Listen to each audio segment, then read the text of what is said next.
Whoa. The gang is all here. You guys are always on time, and we are never. So, of course, it being the first day back from after a 10-day vacation, nothing works. None of the technology works. The house is a mess. I don't remember how anything goes together.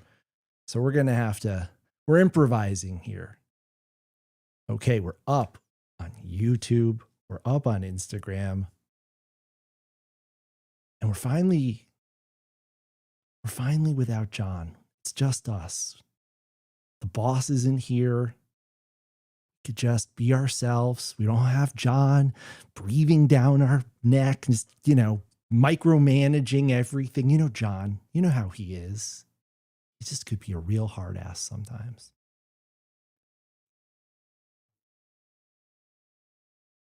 All right. Cue the intro. All right, remember when you were a little kid and you just didn't realize anything about reality and you were always in your imaginary world? And now you're like, where the fuck is that imaginary world when I need it? Well, here it is. We're mass communicating. We're mass communicating. Mass communicating.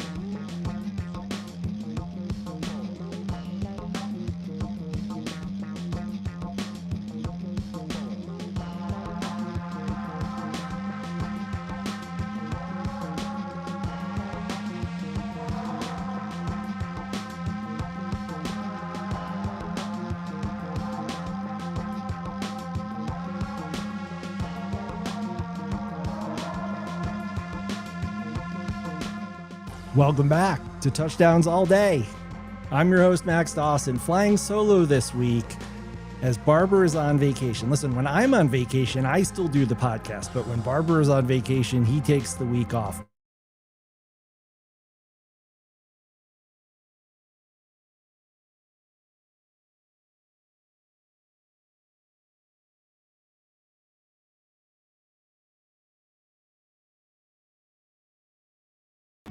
Wow, I have no idea what just happened. Did I just disappear? Maybe I did. I'm back now. Hopefully you guys can all see me. I think I was talking too much shit about Barber, and he, from across the Great Divide, decided he was going to cut the feed. So I don't know what's going on. It is a weird day. And to make it even weirder, we have all sorts of fun stuff from you, some experimental stuff that we've never tried before. Hopefully you can see me, hopefully you can hear me, and hopefully you can see our first guest. I say first because we technically had two guests booked for tonight. We figured without John, who else could fill his seat? We're gonna need two warm bodies to put in there. And we can hear me over the music. Great, I'm getting distracted by the chat.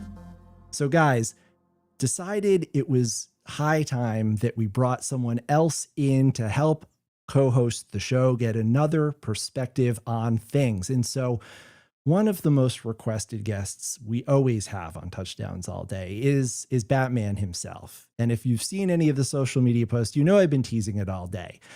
It wasn't that big of a surprise to know that Alan O'Quinn, the drummer, is our guest today. However, we can't find Alan. He's texted us, but we, for some reason, can't.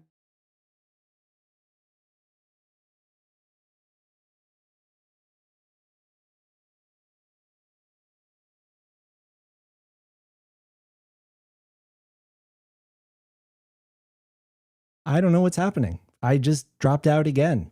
There's something clearly wrong today. I don't know what it is, and I'm really sorry. But we have lots of fun stuff prepared for you. So I said two guests booked. It was going to be Alan, who's our Batman, and then Alan's Lucius Fox, if you guys are Batman fans. And I needed you all to remind me of the name. The Morgan Freeman character, the master of weapons and technology, the man who gives Bruce Wayne all of the gear that makes him super. So for today, our first guest, Alan's here. Alan. What's up? Hey, what's going on, man? Not much. Yeah, I don't have Chrome, so I had to download it and install it. Oh, no. I'm so sorry. Hey, we've been having tons of technical difficulties. We've already crapped out twice. Uh-oh. So I apologize to everyone in advance. I have no idea what's going on, but we were going to limp along. Alan, I was just saying as I was getting ready to introduce you that in order to fill Barber's giant shoes, we had to have two guests step Nice. in. And of course, the first call on Touchdowns All Day is always to the man who's always the most requested guest. That's you, Alan O'Quinn. People are always saying, Alan. Yeah. I'm Alan from the Alan Chant. What's He's up? Alan from the Alan Chant, everybody. Ladies and gentlemen, big round of applause. But I have for a while been wanting to have our other guest on, as I was saying before you joined, the Lucius Fox to your Batman. And that is, of course, our friend Amin Lansur. Amin. Yay, there he is. Yeah, what's up? Welcome to Touchdowns All Day. I've been threatening Amin to put him on the podcast for pretty much as long as he's been on the crew, which is going back to what, to March 2024? Correct. Yes. So Amin is Alan's drum tech. He is the man behind the scenes who helps Alan dial in the kit, who keeps Alan playing at the highest level possible. He is a drummer himself. He is a comedian. He is a book lover. He is a friend. So Amin, welcome to the show. Thanks for having me.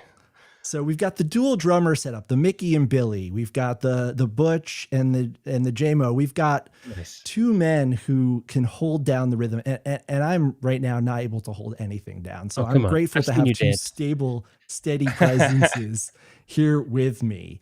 So first things first, Alan, I'm going to say to you, you've had a little bit of time to decompress from what's probably been the longest and most involved tour that you guys have done in a while.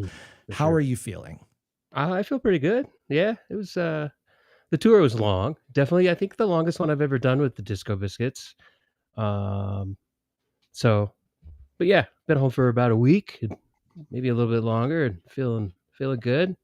Trying to cross off the honey-do list items, so getting there. I still have to I have a leaky dishwasher that I have to take care of, and a railing on the deck that's coming off that I have to take care of, but we're getting there. Well, the clock is ticking because before too long, you're going to be back on the road in Philadelphia. You guys all know the 6-night run at the Ardmore Theater is fast approaching. But until then, Alan, fortunately, some time to take care of all those chores at home, to rest up, to get back into your physical routine, to eat clean, to take care of the animals, to spend some time with your family, and to reflect back on the amazing tour that you guys just completed. Alan, we've had so many highlights to talk about. And with the help of Amin and some others, we've put together a little playlist tonight of some top moments from the tour where you were really shining through. Okay. And part of what we're going to try to do tonight, where I said we're going to try something new, is we're going to try to do a little isolation of tracks so that we could listen specifically to your drumming. I've been experimenting with this all afternoon, and it's been working about 30% of the time. So hopefully it's going to work tonight. But it's been a revelation, Alan, to hear just your kit, or to hear you playing with Mark, or to hear you playing just with John, or to hear the E-drum. So hopefully it'll be interesting to you all as well. Alan, looking back at the tour, were there any big takeaways or highlights that you particularly recall? I think the 2 nights at the Borgata were very special to me, because that was my first time to play with the Disco Biscuits 20 years ago at the Drum Off. And it was cool to play. Didn't we play Robots? I think we played Robots. At least we I know we worked on it backstage. But, that was I'm pulling up the set list. Biscuits Internet Project is open on the other computer. Did we get a Robots? We did not get a Robots. That's right. I remember now. It got shot down during the rehearsal. But yeah, it was good to be there. It was that was really, really cool for me. It was kind of, trippy, to be there 20 years later. So, and then Atlanta, the very first show tour was cool. I'm from Georgia, so it was good to be back in Atlanta. So, and then believe it or not, was it Peoria, Illinois? We played outside, and it was like 95 degrees or something crazy like Oh that. man, yeah, that was crazy, and that was a great show. Yeah, it was a good show. It was hot, but it was a good It's so show. hot. It was so hot. So hot. The PA went down.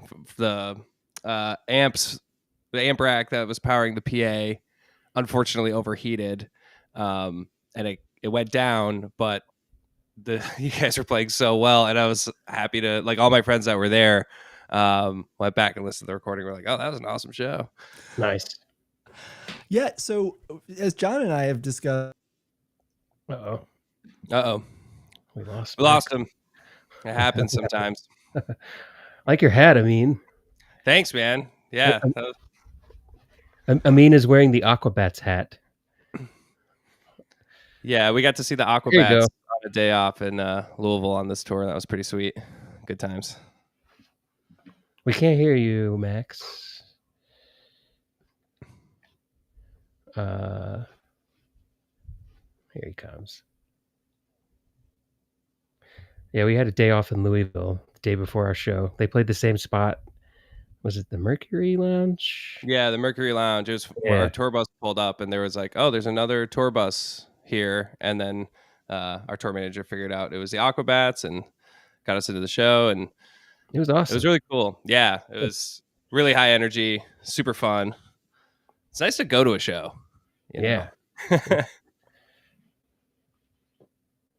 Nope, we don't have you. Mm-mm. Oh, no, still we nothing. See you, yeah, we can see you. You look great.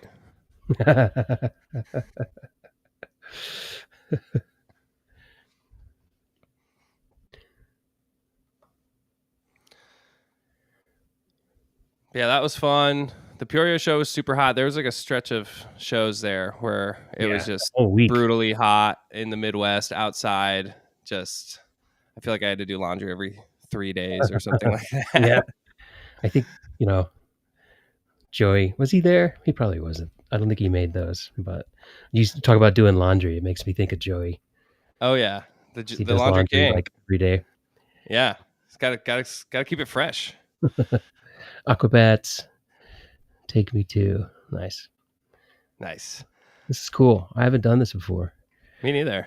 We are seeing the chat. Yeah, we can see it.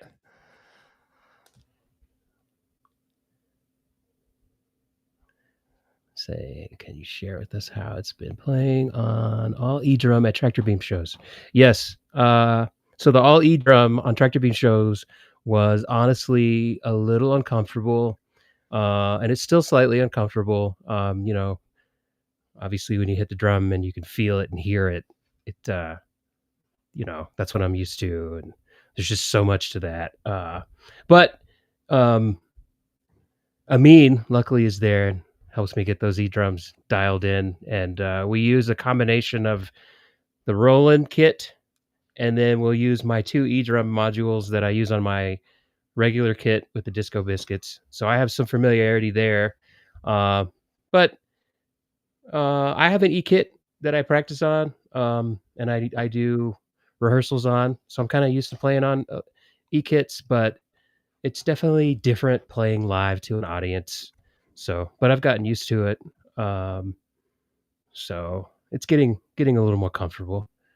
Yeah, I think it's like each Tractor Beam show, we sort of have like that day to dial in the settings on the electronic kit that we use. So I feel like since we switched over to the one that we use now, which if anyone's interested is a Roland TD50X is the brain module, and then we use the snare, the hi-hat, and the ride from that, which is like, it's nice because it sends the data through a USB instead of like a TRS or 1/4 inch. So it's able to send more data, and the drums and the pads are more responsive to like location that you're hitting it, as well as like velocity and stuff like that. But since we switched over to that, every Tractor Beam show we've dialed it in a little bit more and a little bit more. And I got to give a shout out to Rich Hartramp, our front of house, for helping with that a lot, going with me into the brain module and making sure those sounds work as well as Yeah. it can Yeah. for the live setting and stuff like that.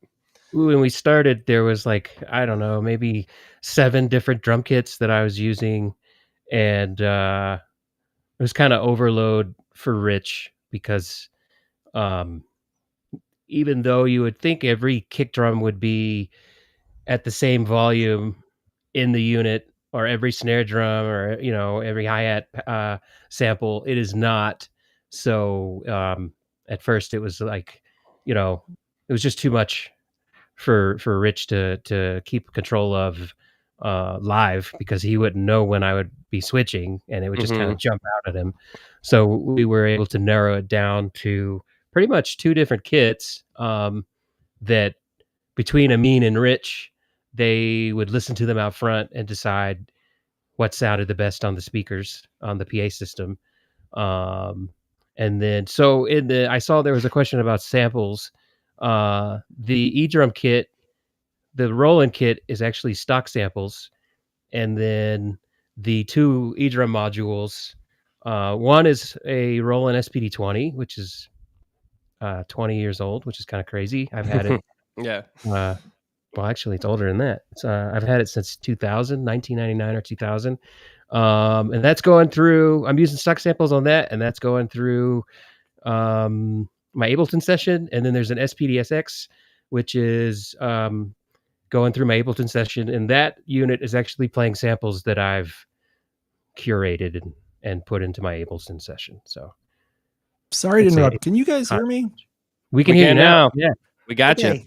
Guys, I have no idea what's going on, but apparently you're doing a great job without me. So inevitably, when my computer kicks me off again, I'll just let you guys continue to host. I'm really sorry. This has been quite an adventure so far already, but it sounds like you guys have been talking about Tractor Beam and Yes. the new tech that you've been employing. So maybe that's a great opportunity to listen to a little clip. I pulled a little sample from the Philadelphia Tractor Beam show, specifically from the On and On, because I thought it was a great display, Alan, of your drumming, of the new sounds and tactility that you're able to achieve from the electronic drums you've been using, as well as just tempo changes and the improvisational aspects of Tractor Beam, which are quite different from the listener's perspective.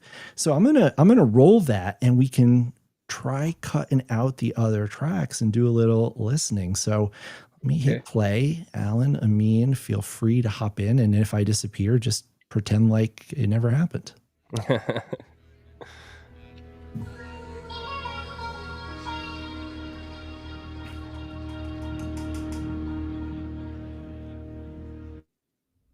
Oh. Well, Okay. hopefully we can. That sounded cool for a sec. Yeah. I did like see that a track. Yeah, that's a sweet track, and I definitely think the drum and bass kit that we dialed in is Yeah. pretty awesome sounding on that. Mm-hmm. And now we don't have your audio, Max. All right, let's go back while Max is trying to get back on. I see this. Mark Sullivan said, "So is the E-kit to ensure the same sound? I kind of expect it to kind of equalize dynamics and use more trigger sounds like samples." It, like Alan was saying earlier, you would think that, but it's such an advanced. So every sample, you can do all sorts of like the traditional EQ stuff that you would expect, but it also has like stuff like microphone distance. So if it's a snare sample, you can affect like, this is what it sounds like with the mic 2 inches from the head. This is what it sounds like with the mic 6 inches from the head. This is what it sounds like with 2 mics on it, or like ambient mics in the room. And then you can also do like stack sub samples and stuff. So it really isn't like out of the box, very like equalized across the board. Every sample is just sort of what it is, and you kind of have to spend a lot of time dialing it in to make sure that the kits you're using are all kind of within a workable level, I would say. Yeah. There's a question about the tactile difference between a traditional kit and a series of pads. D. Geps had that question. Does it present a challenge for time, feel, or not at all? It's a different feel. The time, like Amin was saying, the 3 pads we're using for the Roland kit are USB, and they're so much better than what it used to be, which was a quarter-inch cable, which was TRS, tip, ring, and sleeve.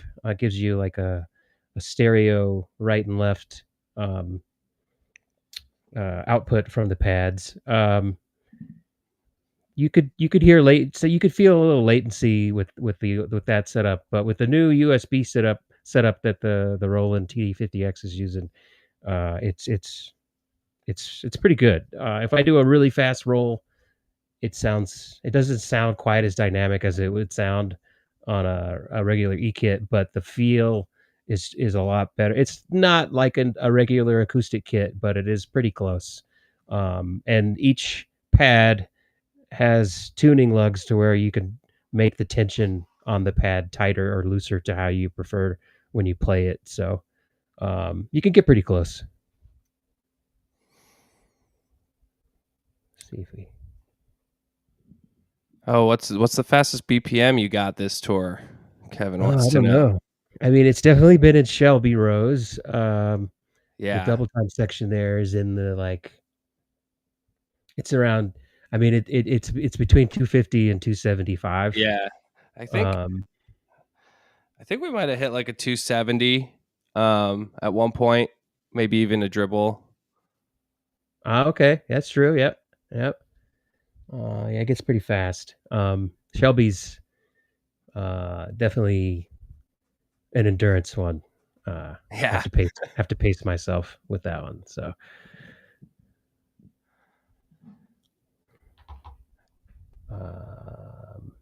let's see. Subfocus is a dream for me too. I saw that one. Mungy slivers.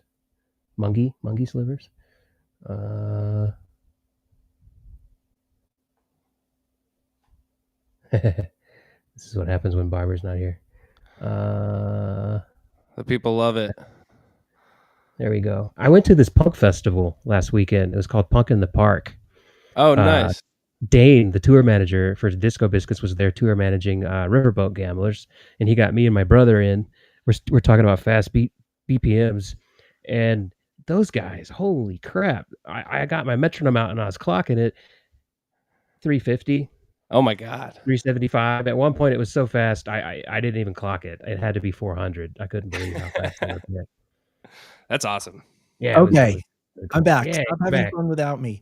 Guys, I don't know what's going on. I'm literally just getting a black screen of death every time that happens. So I'm going to try playing music again. Let's go back to Tractor Beat, July 3rd, Philadelphia.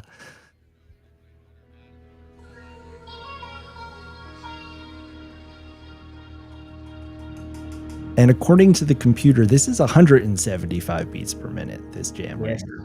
Yes, sir.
Okay.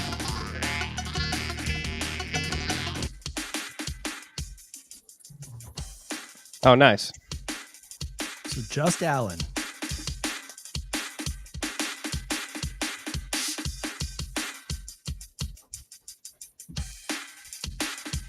Let's hear the rhythm section.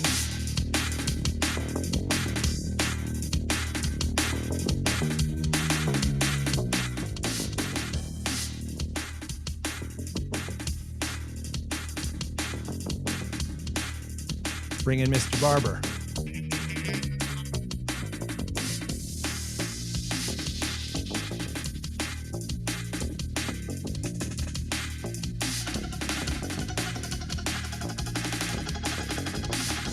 Yeah, it sounds good. That's cool. So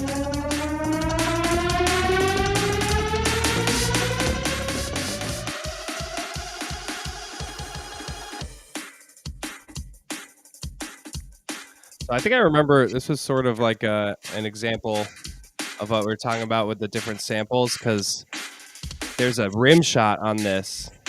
If you listen, there's like a one snare sound, and then there's like kind of a louder one. And we didn't catch that in like our preparation to this one. So we like went through and EQ'd everything. I thought everything, and then you started playing this drum and bass part, and I thought it sounded great. And Rich was like, "Oh, that rim shot is like totally different. We need to work on that." And I was like, "Oh man, so close." But I didn't get that memo. I think it comes through well on the recording. But I think it's like, so. Sounds good, but it probably jumped out live. right? You know. Let's see. The metronome was on my phone, just so you know. I didn't bring a pocket metronome. Someone asked about the rotating stage in Hyannis. That was awesome. Amin is actually not just the drum tech. Amin is the stage manager and light tech. So he has 3 hats that he wears at a Disco Biscuit show. I mean, so Amin could probably tell you the difficulties in setting up, and I know we used less of a light rig at that show. So for me, it was amazing. I loved spinning around. We'd go 360s around one direction and then 360s around in the other direction. And that was just really cool. It was, I'd love to do it again. But from a crew standpoint and setting up, I don't know how the crew really felt about it. If they loved it as much as, I think I do know how you guys feel about it. And I don't think you guys loved it as much as us. So go ahead.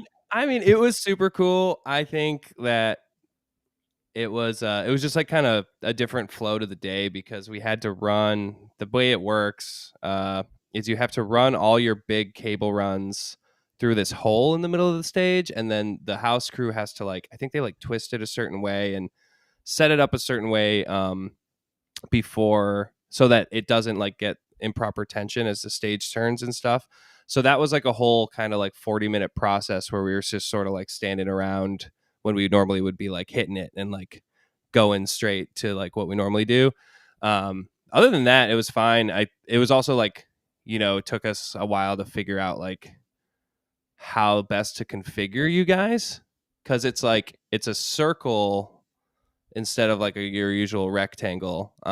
So like we kind of set you up in a way that was pretty normal, but like we were debating like, should we put you like in the round facing in, or like what made the most sense.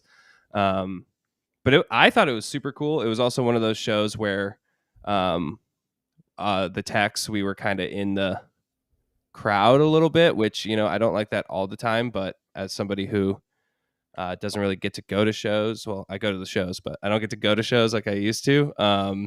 It's nice sometimes to be like kind of in the pit and be around the people enjoying the show and stuff like that. The light rig was tough. That was like, we sacrificed a lot of lights that night, but you don't really need as many lights when the stage spins. That's kind of that's kind of the visual thing. I don't know if Herm would agree with that, but it was a cool experience. I bet if we did it again, Herm would figure out a way to put like 20 more lights up there. I bet he would. The tempos, that is actually, I saw a few questions about tempo. Hi, There you go. There's my name's Max. I'm the host of this podcast. Keep talking. I'm going to try to get the music back up and running. I Okay. think I just switched computers outright, so maybe this will help a little bit, but we'll see. All right, cool. So actually, Amin and I have been working on the tempos. I run them, and I run it a couple different ways. I have a tap tempo that I can use on my APC 40, and then for a little bit we had a pedal where we had a series of pedals we were using. This last tour, I took out the pedals, and so it's just a tap tempo on the APC, and then there's a plugin that I use. So like if we're going from, for example, like ladies into the middle of Shelby, and we have to get from like 136 to 250 or something crazy like that. There's a plugin that I could set to either speed up or slow down, and I would dial it in by hand, and then at any moment I can push start, and it will over. You can pick on how many bars you want to do, maybe 4, 16, 32, or 64, and we usually do 64. It's a little less aggressive, less abrasive. And Amin noticed that I was doing all this one day and was like, "Hey, man, I can run a separate screen and I can watch you on what you're doing in Ableton, and I know the songs that are coming in next, and I can go ahead and set the plugin up for you. That way, all you have to do is push start," which is great because sometimes my hands are sweaty and the mouse doesn't work. It's like a touch mouse, a touchpad. So that's a problem. I could like hit the wrong number. There's a series of anything could go wrong. So, and then it takes my mind away from the jam, and I'm having to figure out where's the mouse on the screen and get it to where I need it to go, select the right track to get the plugin to work. And so Amin volunteered to do that, and since he's done that, the tempo transitions have been easier. He sets it up if we're going to switch, like I said, from 136 to 270 or whatever, 250. He'll set it up, and unfortunately our plugin only goes to 180. Yeah, So there's got to be another one. I gotta look at that. He'll set it up to go to 180, and then I'll get it to 180, and then usually what we do is I just reach over to the knob and I start to turn it 3 or 4 BPMs at a time, or we'll go into halftime and then we'll speed it up that way. But Amin has been taking notes on the songs, and he has this spreadsheet that has every song that we've played and all the different tempos that we've played it at. And so when we get a set list, Amin and I have a meeting before the show starts every night, and we go through and we talk about what the tempos will be, and we discuss whether we're going to play it at the original tempo, or sometimes depending on where we're at and how we're playing and how the band is feeling, Mark, John are usually will sometimes they'll say, let's play it a couple BPM faster, let's play it a couple BPM slower, and Amin will actually take notes on that, and then we'll discuss, are we playing the original tempo, are we playing how we played it 2 weeks ago, and we'll decide. So that is just one other way Amin is absolutely amazing, and I am so grateful to have him on the team. It's fun. Happy to be there. I met Amin actually over the pandemic. Amin was a drum student for a period of time, and I think you're the best student I've ever had. I do have one now, Ethan, who gave me this shirt, and he's challenging you to be the best student ever. Well, we got to get some more lessons going then, because he's at an advantage, because Nice. we haven't done a lesson in a while. But yeah, that was a great time. This kind of reminds me of that, because we started over. It was a pandemic, so it was over Zoom. It was like Mark's company, or I think maybe Mark started that. Right, Lively. Lively, and yeah, we just started doing drums over over the internet, and it was super fun and It was a lot of fun. improved my playing a lot. So, And then I don't know, this might be too much of Mean on blast, but after the pandemic and we started Max playing isn't here to again, stop us.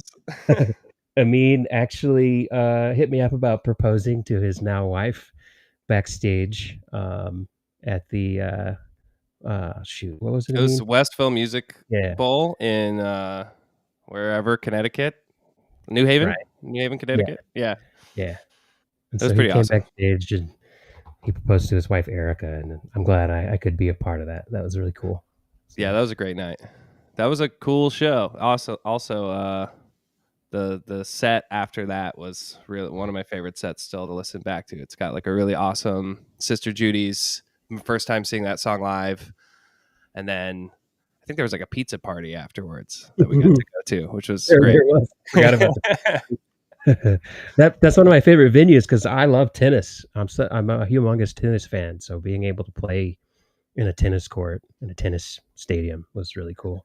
It was cool because if you're in the pit, it's like AstroTurf. It's like fun to dance on and stuff. Thirst quenchers. I see the thirst quenchers. We need more thirst quenchers. I have a confession to make on the thirst quenchers.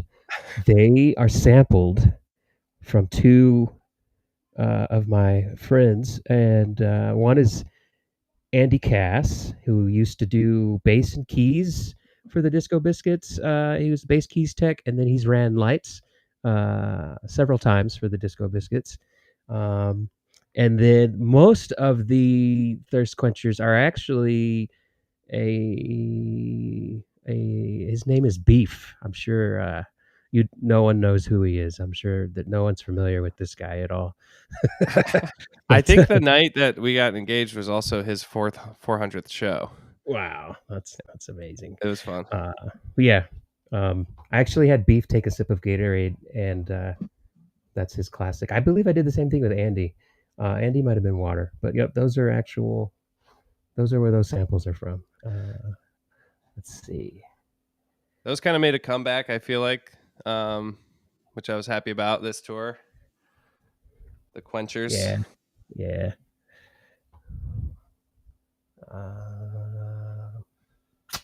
What does it say? Besides the Aquabats.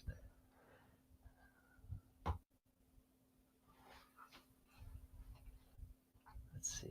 How did the cables not get twisted? Oh, how do the cables not? I think that's why. So the question from John Barnes is, how do the cables not get twisted for the rotating stage? And I think that's why the stage goes 360 in one direction and then 360 in the other direction. So it only gets twisted just a little bit, and then it untwists. That was my question too. Yeah, how's it gonna work? Me too. I was like, this is crazy. We have a lot of cables. I'd love to do a Mungie Silvers. I'm sorry. What are some other drum and bass or electronic tracks you like to bring to Tractor Beam? And I would love to do an all LTJ Bucum set, classic set, or a live set that he did that we could recreate note for note. That would be a dream for me. So.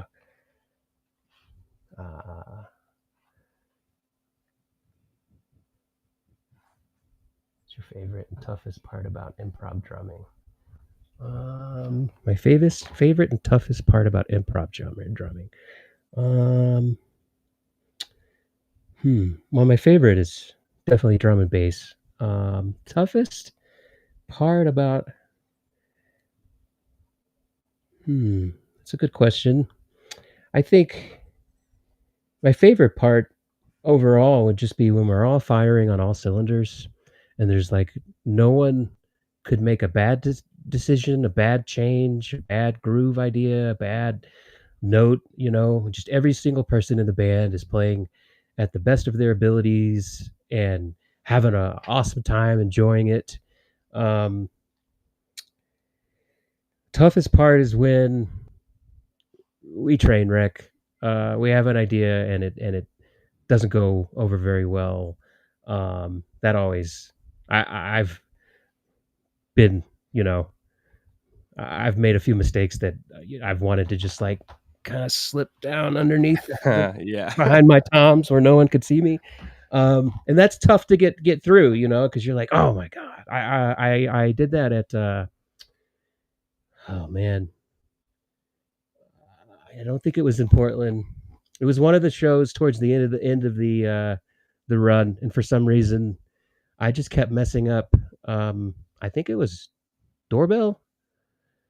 I kept on going to a break, and I have no idea why I was doing that. So Interesting. that would be one of the toughest parts, is when you make a mistake and you really want to go hide and you can't. You have to keep going, and you don't want that to affect what you're doing. You have to stop thinking about it, but it's hard to do, because you just, the entire time you're like, why did I do that? I can't believe I did that. So Okay, what'd I miss? we were just going through questions on chat.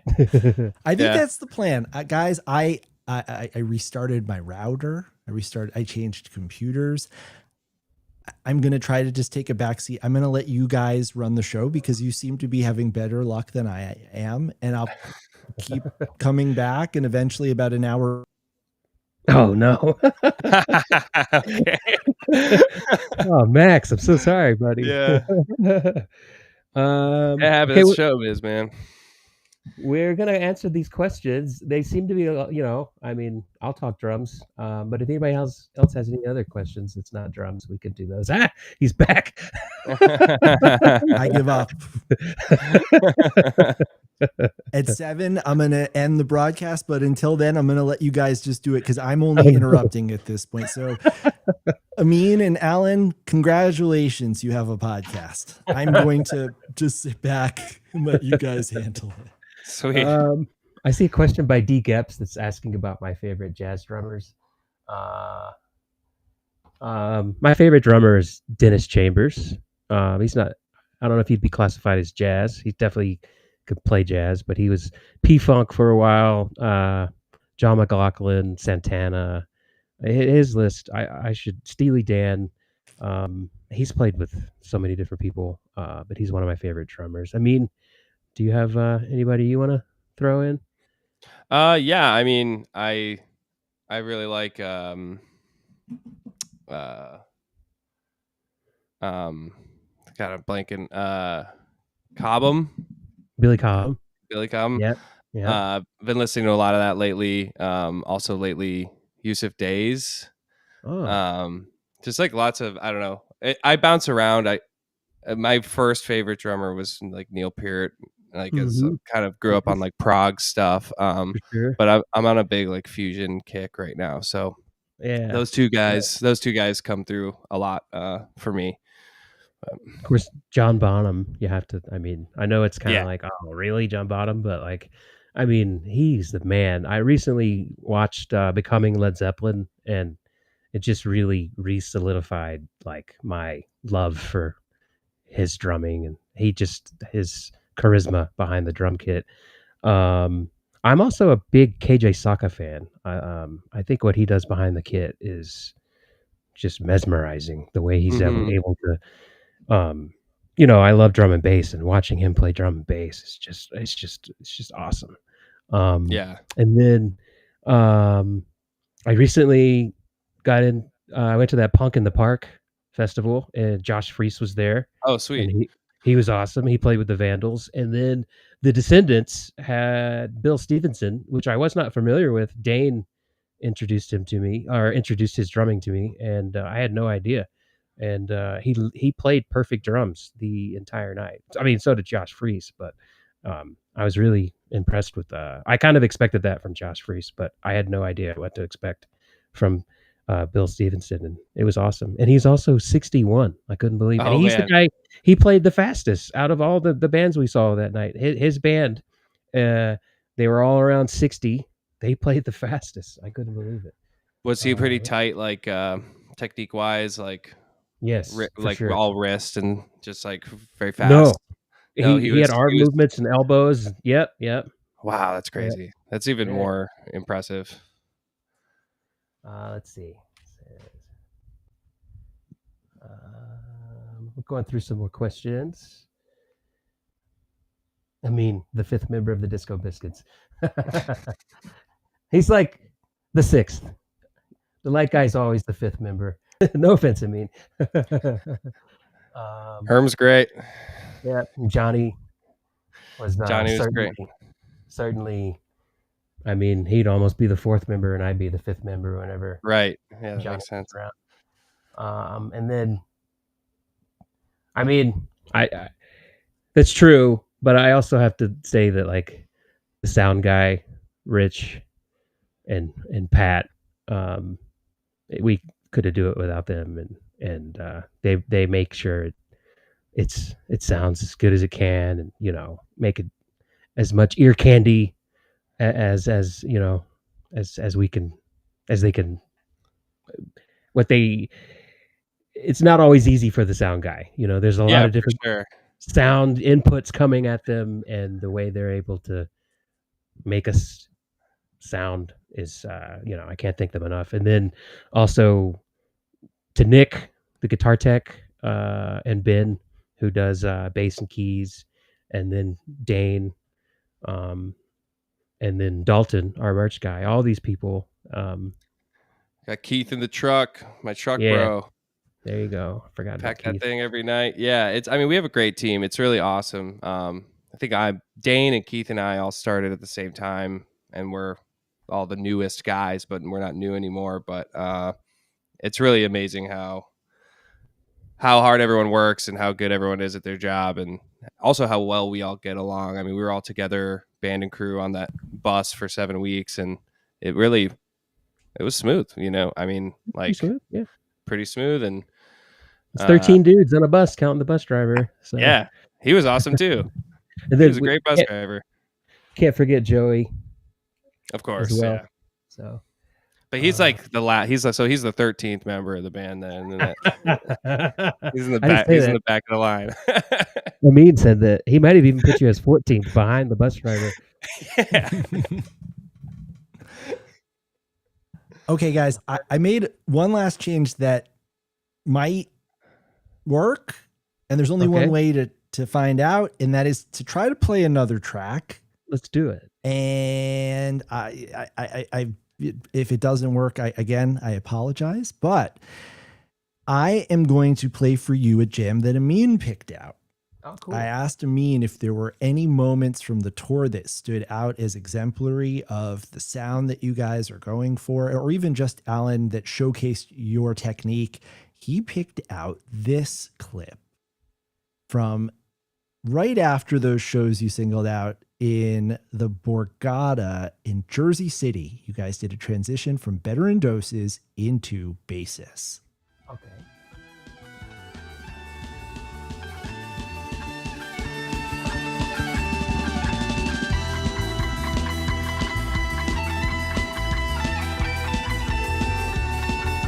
Amin, do you want to explain why you selected this jam?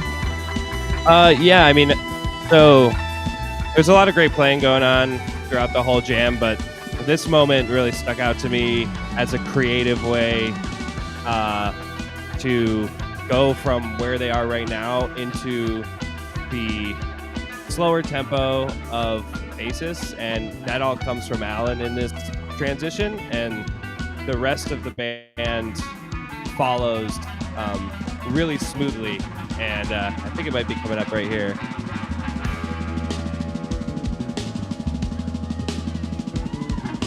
I thought it was really cool how like you have your kind of classic single stroke roll that is used in lots of applications, but then instead of like finishing the fill, you just drop right into this halftime groove with the single stroke roll. The rest of the band kind of lets that happen, and it kind of settles into this new tempo really nicely. I thought that was super, super cool. I also picked it because it has just like a good mix on the kit that night. Thought the tom sounded really nice that night, and there's some good tom work in that jam. So thanks, Amin. Oh, we lost him. We did. Okay. We got the part I wanted to listen to though, so that's good. Yeah, that was a cool pick, man.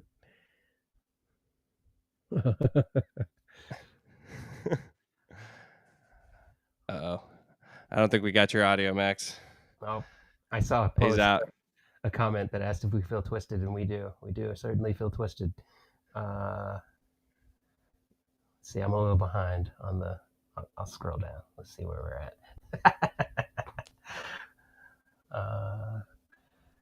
Let's see.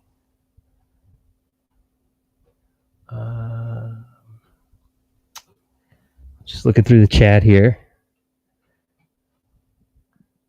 Do you ever need a bus driver? Oh, we have a volunteer bus driver. Well, someone offering services. Nice. I saw something where they were asking, someone was asking what's the hardest song for me to play.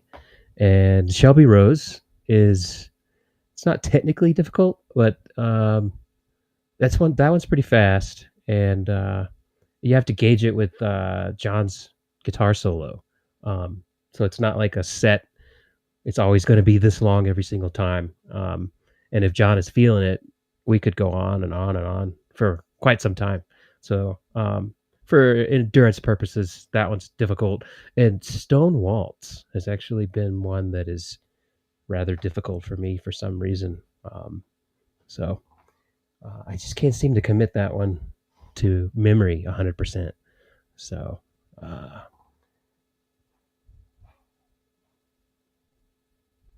there's the YouTube video. I have seen the When Alan Met Sammys. They were kind of funny. Let's see. What else do we have? Hi, Nina. I don't know. Someone said to say hello to Nina. So, oh, it's my daughter. Hi, Presley. Let's see. Two Bob. Someone talk about Two Bob Crew. Yeah, I love Two Bob Crew. I saw them. We were at a festival. I don't remember which one it was, but it was a while ago. It was a good like 10, 15 years ago when I ran into them for the first time, and I really love their sound, and the bass player in that band has a great tone, and definitely the drums, the African vibes are real cool. Haha. Thanks, Joey. Yeah, I just saw that too.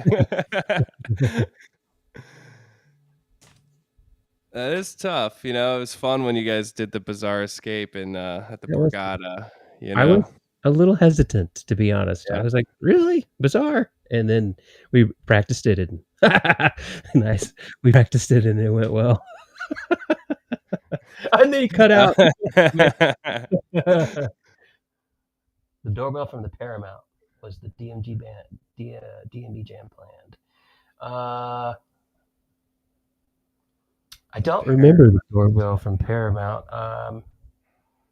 We could pull it up, maybe. Yeah, I can. Paramount. I'm trying to remember where that was. The Paramount. What city was that, folks? That's for me, they all kind of run together. It's hard to. My favorite Barber composition to play. I think that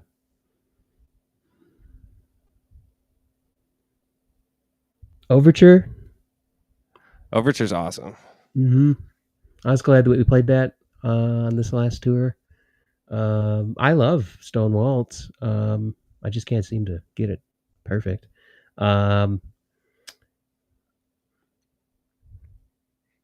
think. There's a lot of what John has written are amazing songs, and I love. There's not really any that I don't enjoy playing. The question was, what are my favorites? But it's just kind of hard to select. In the new stuff that he's been writing with Joey, I think that they're not as composition heavy like an overture or something like that. But I think that they kind of tug at like heartstrings, and they're sentimental in their own way. So let's see. Are you? Oh, I might be the reason that you haven't gotten a stone waltz in forever, and I apologize. uh,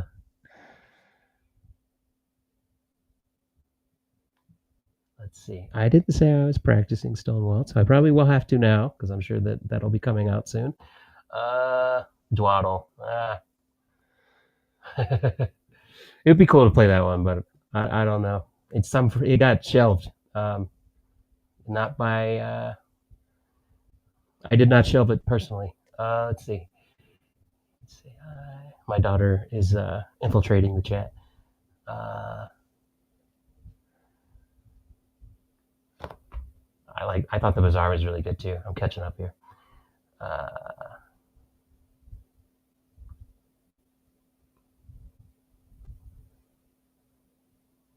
Let's see. Says, how you feeling on? Haven't heard anyone from the band talk much about that one yet. I love On and On. And the other one, oh shoot. What was the other one I mean? The other fast one? The other drum and bass one we used to do in Tractor Beam. The what's his face? Leave Me Alone. Yeah, Fred Again. The Fred Again. That one's awesome. I might like Fred Again a little better. It's a little more involved composition wise, but they're both great tracks, and they definitely get me pumped. And I'll take whatever I can get drum and bass wise.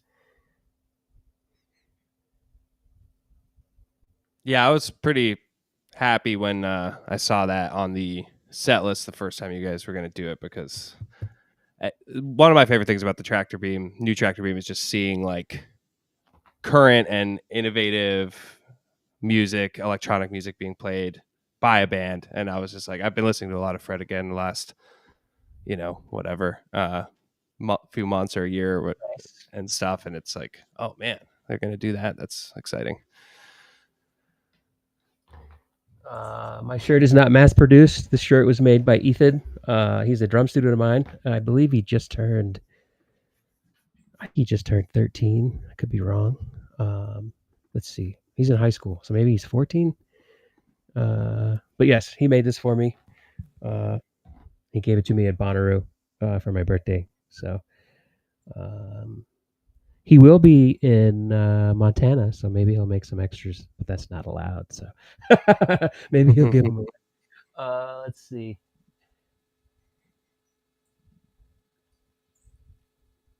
Paramount, Huntington, New York, February 28th, 2025. Uh-oh. Oh, those are the last tour. Yeah, that was fun. Long Island.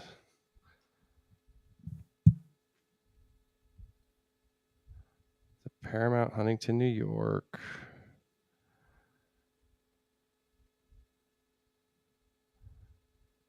Yeah, I think I agree with Joey. If I brought it up, we'd probably play it. Dwaddle just kind of got forgot about. I don't think anyone hated it. Well, I hope they didn't. But let's see.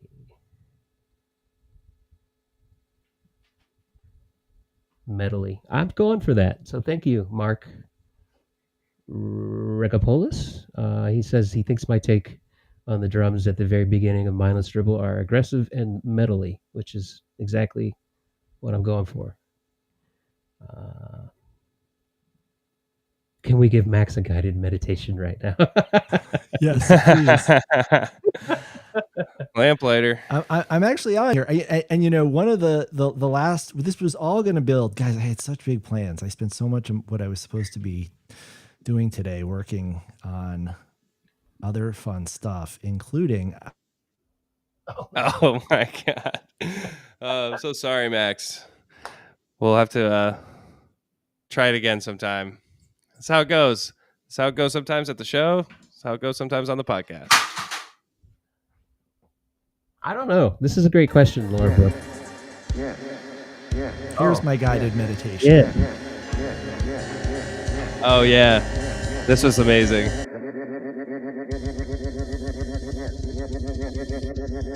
Before I get cut off, Alan, explain what's going on here. Who are we hearing? This is my My meditation teacher's name is my meditation teacher's name is Jim Strunk. He's here in Parker, Colorado. I see him actually now I see him twice a week.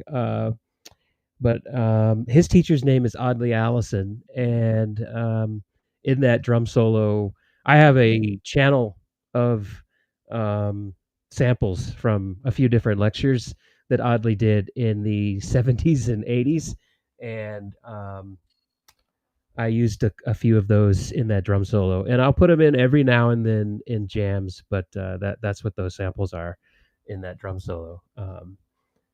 So the one specifically, he was talking about karma, and then um, the others were, he was talking about like manifesting your own reality. Uh, so uh, let's see. Behind the scenes of the drum off. Yes. So someone wants a behind the scenes of the drum off, and I guess they saw my charts.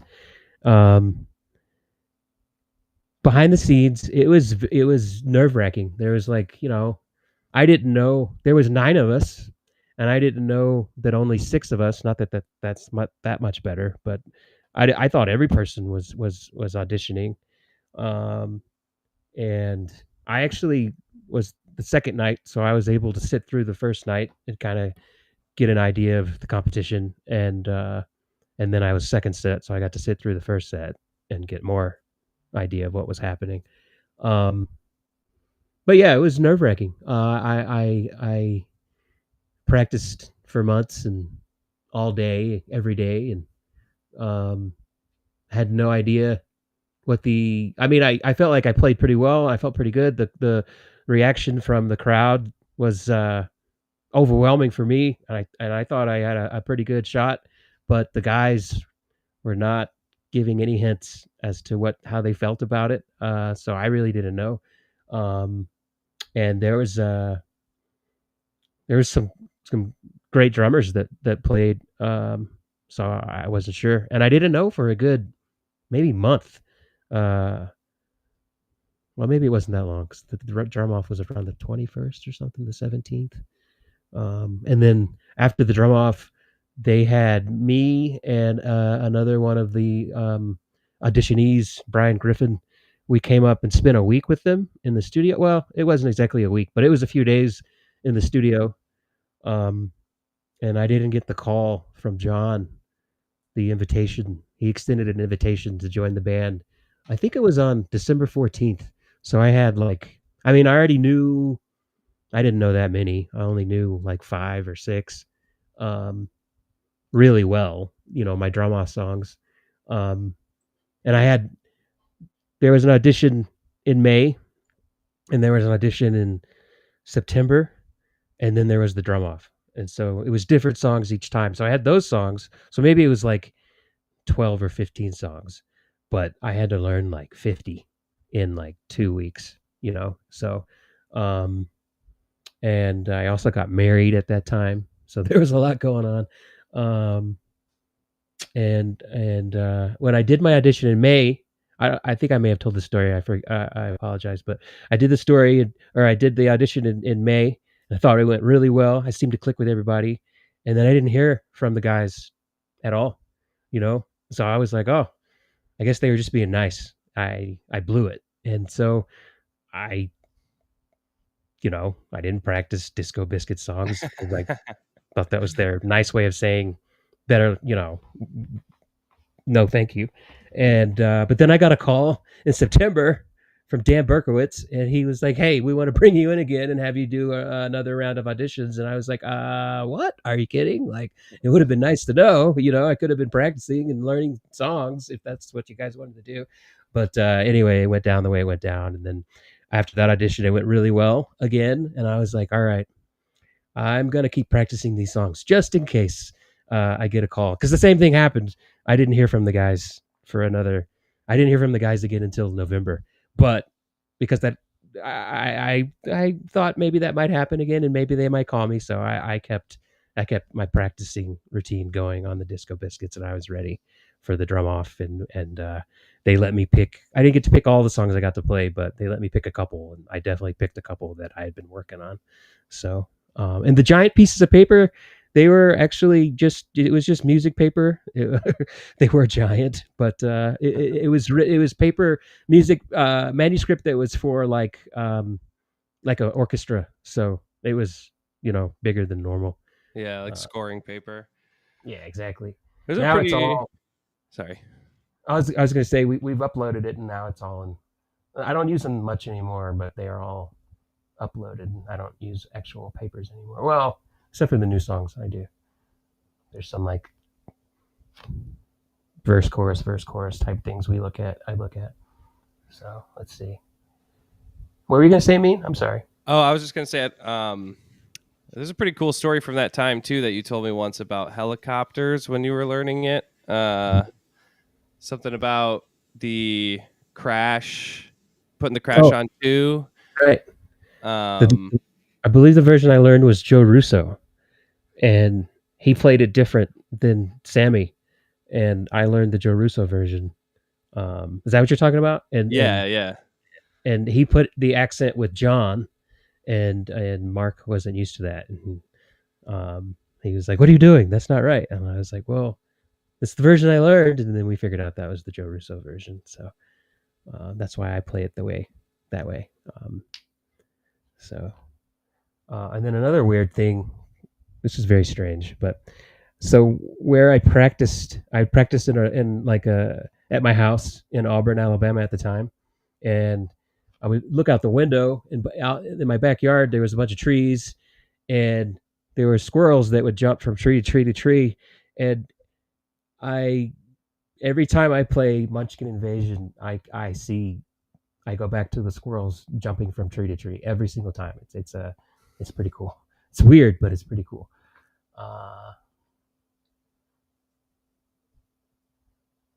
The Cyclone. Someone's asking about Cyclone. Kevin Turlip. That came from Austin.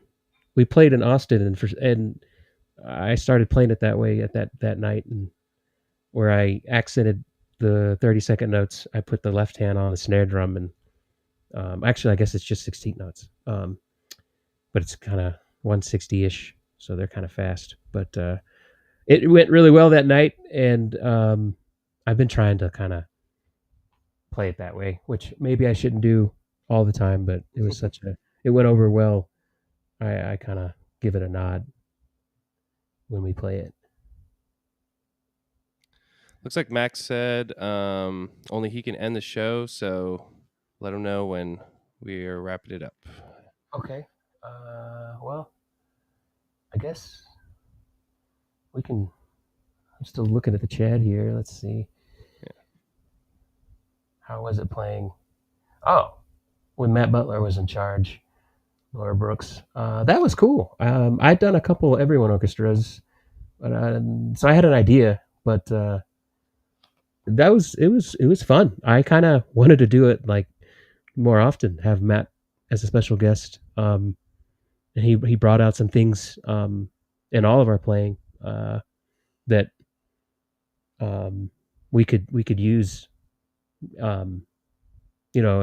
as ways to, like for example, he had me play my toms at the top of a peak, which I normally wouldn't do because I would try to get out of the way of John while he's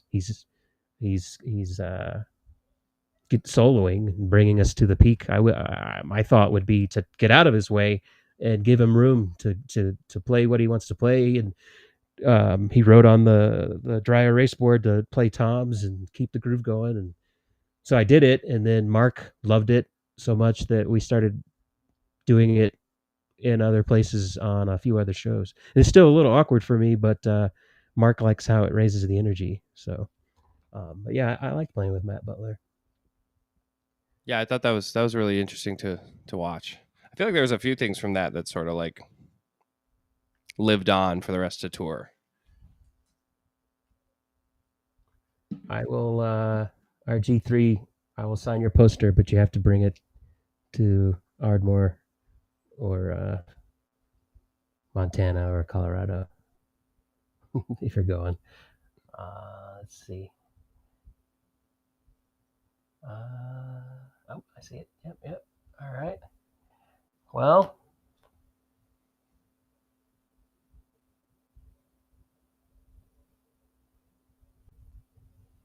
all right. Well, it's been fun. I'm sorry, Max, that it didn't work the way we wanted it to work. I mean, it was great seeing you and chatting, and Yeah, man. Likewise. just like usual, you made it better by being here. So thank you. Thank you.